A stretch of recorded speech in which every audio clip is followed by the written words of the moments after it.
We talked about how good Philly looked this preseason. I know it's just the preseason, and highlighted some question marks with the Cowboys defense. Skip, cover your ears.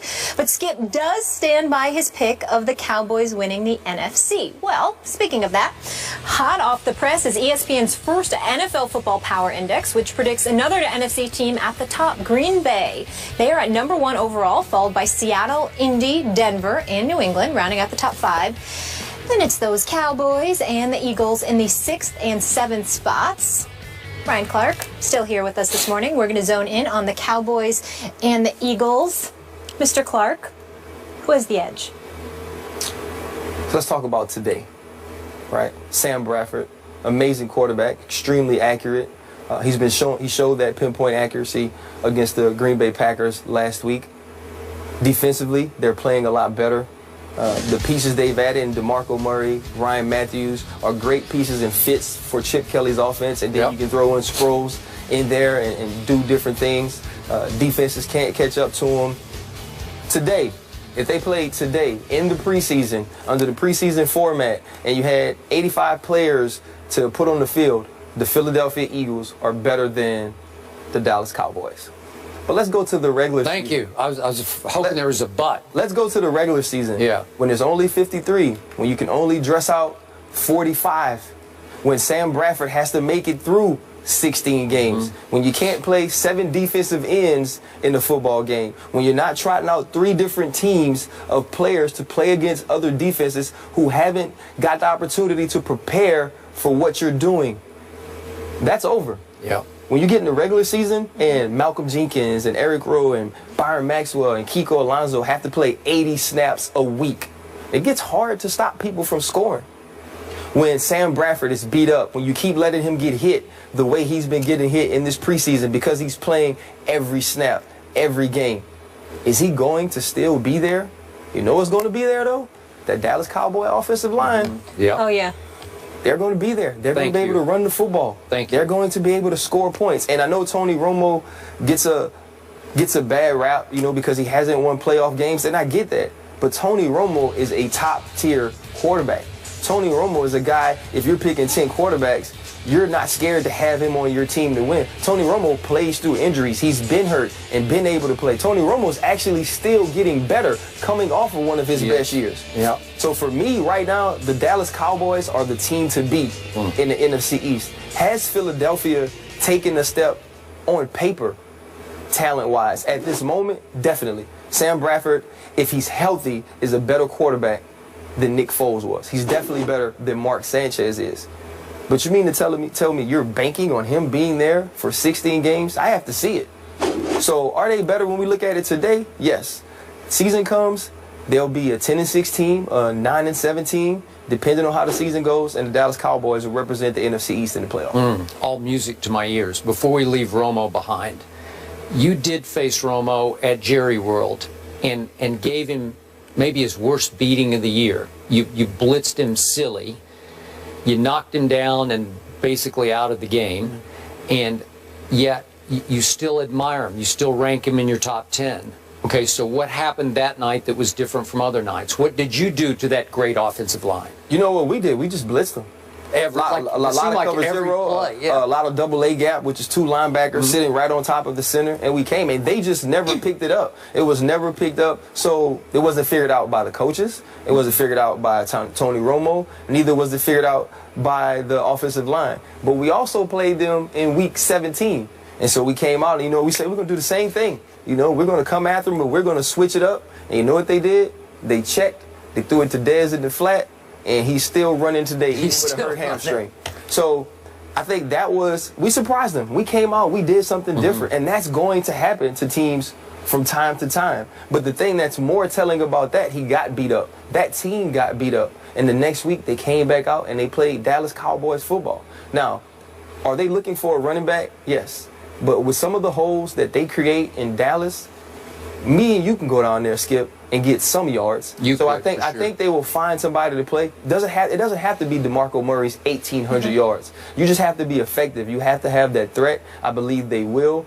I do like the Eagles. I think the Eagles will be a good team. I just don't know if that Chip Kelly scheme and the way he wants to run plays is conducive to allowing NFL football teams, NFL players to be at their best late in the season. Yeah. I appreciate every point that you made, including your first point about preseason depth.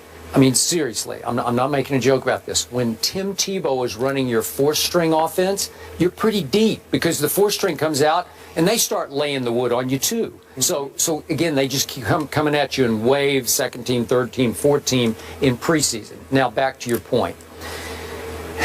As a lifelong Cowboy fan, I've said this many times, I fear these Eagles because Chip has some new toys I did not see coming. I didn't know Nelson Aguilar was going to be this dynamic, this much of an electric game breaker right away. I can just see it. I always tell Molly. The SC rookie. Yeah. When I'm watching preseason, I don't care what the score is.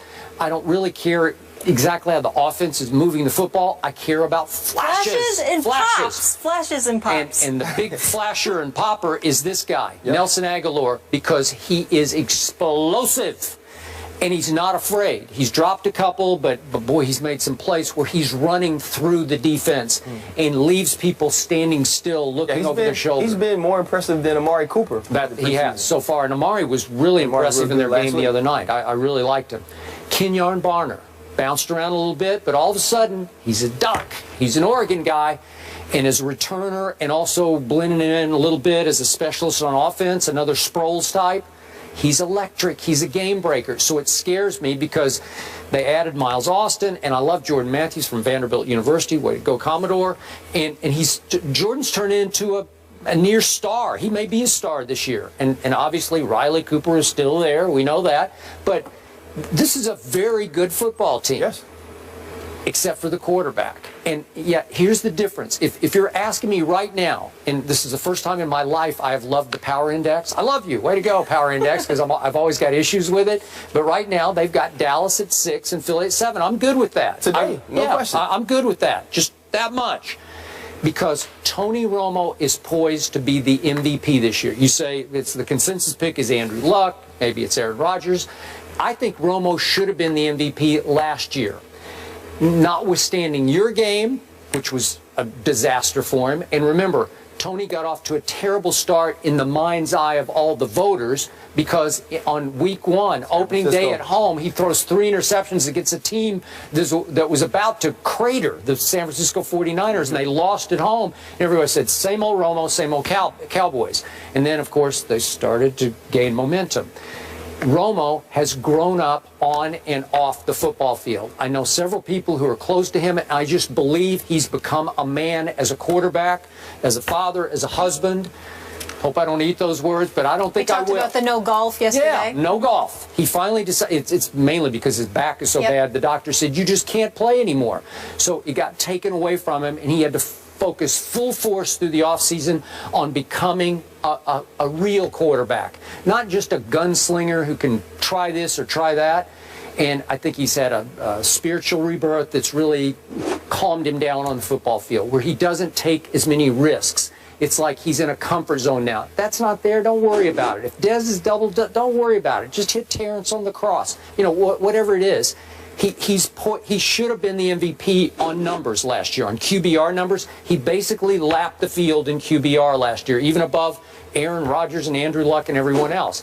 I think that's the big difference. Even if Sam Bradford stays upright for all 16 games and plays pretty well, he is a dart thrower. He can throw those medium-range darts.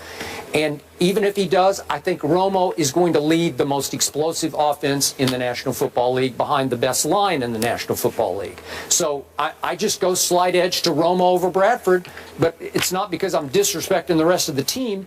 This team is loaded. And you talk, you know, I love DeMarco. I wish he were still a Dallas Cowboy. I like Ryan Matthews. That's a pretty good 1-2 pop right there. Definitely. And what's not to like except for quarterback versus quarterback? It comes down to that. And then one quick point. Obviously, I lost Orlando Scandrick. And I have a lot of respect for him, but as I keep telling Molly, he's not Deion Scandrick. It's not prime time. Nope, he's not that guy. So now you're LSU guy. You got to step up. Mo Claiborne. It's his shot. It's his shot to get back in good graces, not only with Jerry Jones, but with Cowboy Nation, because you're that good. You were that good at LSU. I loved him at LSU. He would just take one side of the field and just take it away. What happened to him? I don't know for sure. He lost his confidence, I think, and now he's coming off a bad knee injury, but he's going to have to be that, whatever, what was he, like the 60th? Yeah. LSU, you're old school. You know who Skip's really worried about? The Giants and the Redskins. He's just not telling you. Not at all. Skip, you know who's a star off the field and was on the field? This guy, Ryan Clark. Can I please see some video? There he is. Oh, look at me floating. He knows I remember that play. Too about playing. I believe you saw that flash and pop live, right, Skip? Yeah. About playing in Pittsburgh. Expectations were high for the Steelers. A lot of drama there this offseason. Are they playoff bound? And that's the combo coming up. Stay here.